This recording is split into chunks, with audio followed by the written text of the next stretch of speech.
Virtual machines are one of the most commonly used services in Microsoft Azure. But a virtual machine alone is not enough. It needs networking components to communicate with users, applications, databases, and the internet. Azure Virtual Machine Networking provides the foundation for secure and efficient communication between resources in the cloud.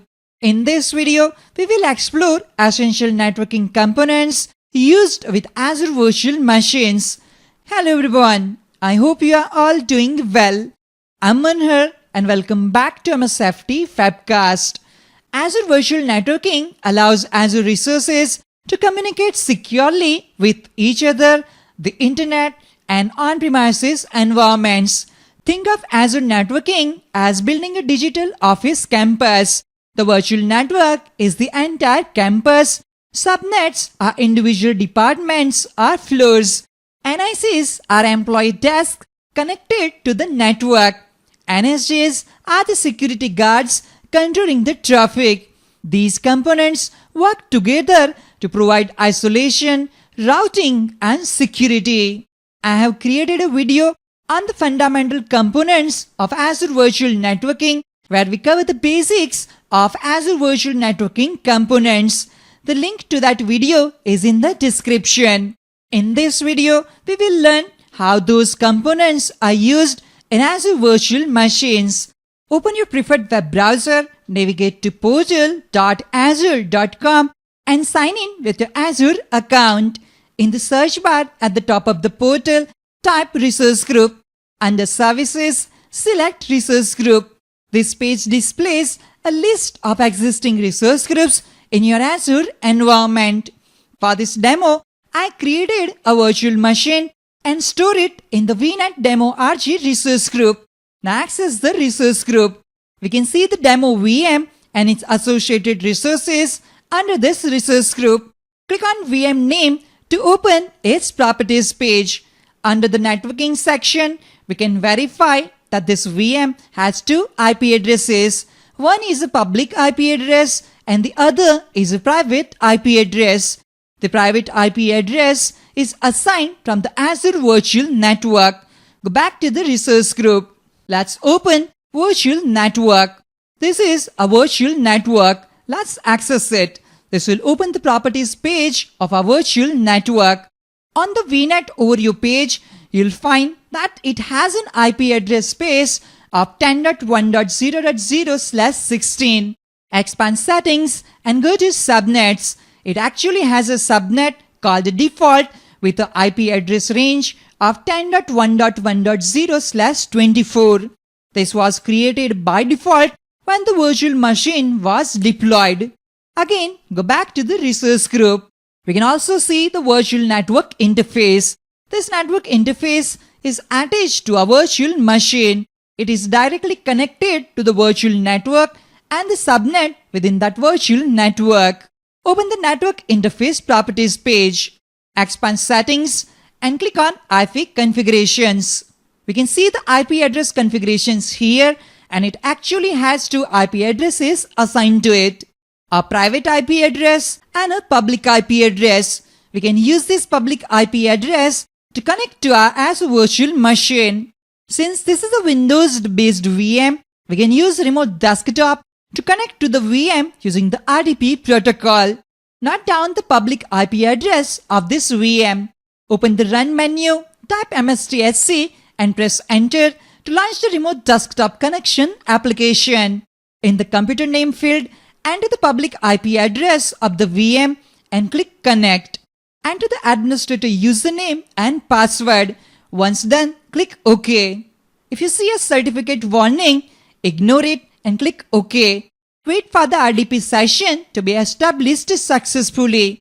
After a few seconds, you'll see the desktop of our demo VM. Exit the sconfig.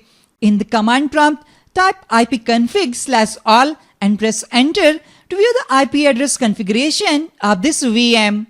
As you can see, the VM has a DHCP assigned address of 10.1.1.4.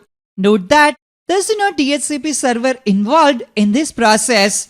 It's all done with software-defined networking. The IP address actually comes from the subnet to which the VM is connected.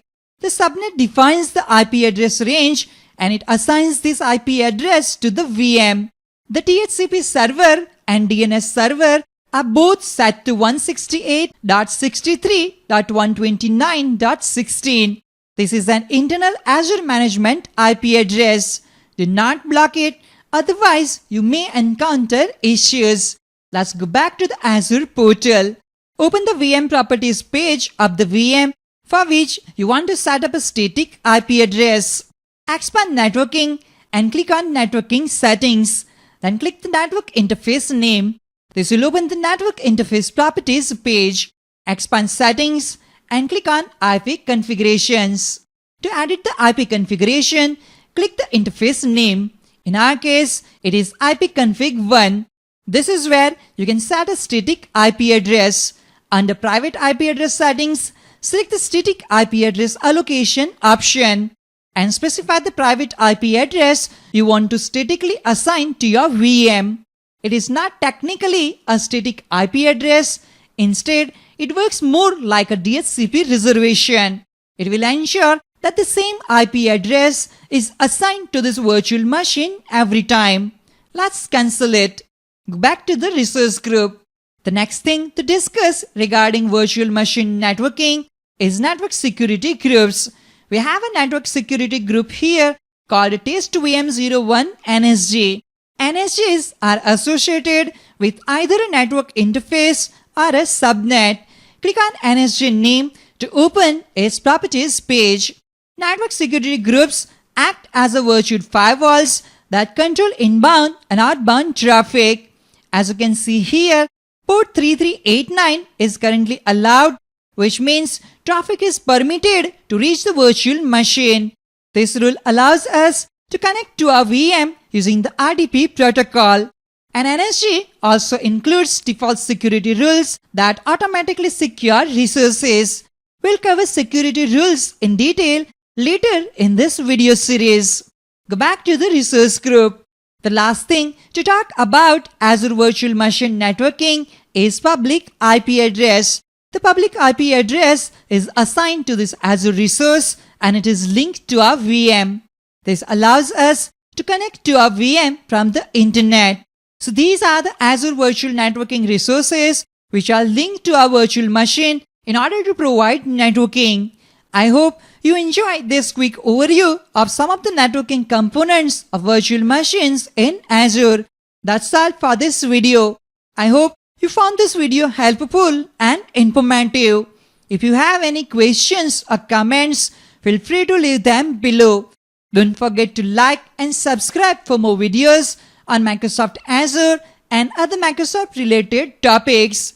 Thank you for watching and I'll see you in the next video. Have a great day.